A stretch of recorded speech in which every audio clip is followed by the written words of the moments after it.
নেতিবাচক মানুষের সাথে থেকেও কিভাবে ইতিবাচক থাকা যায়? কখনো খেয়াল করেছেন আপনার আশেপাশে এমন কিছু মানুষ থাকে যারা সবসময় আপনার খারাপ দিকটাই আগে দেখে? আপনি ভালো কিছু করতে গেলেও তারা বলবে এটা দিয়ে কিছু হবে না। কিন্তু সত্যিটা হলো আপনার জীবনটা তাদের চিন্তার ওপর নির্ভর করে না, বরং আপনার নিজের মানসিকতার ওপর নির্ভর করে। নেতিবাচক মানুষের সাথে থেকেও ইতিবাচক থাকতে চাইলে প্রথমেই নিজের চিন্তাকে শক্ত করুন। সব কথা শুনবেন কিন্তু সব কথা বিশ্বাস করবেন না। দ্বিতীয়ত, নিজের লক্ষ্যটা সবসময় মনে রাখুন, কারণ যার লক্ষ্য পরিষ্কার তাকে কেউ সহজে থামাতে পারে না।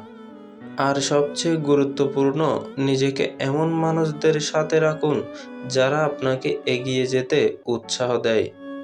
মনে রাখবেন, অন্ধকার যতই ঘন হোক, একটা ছোট্ট আলোই যথেষ্ট সবকিছু বদলে দিতে।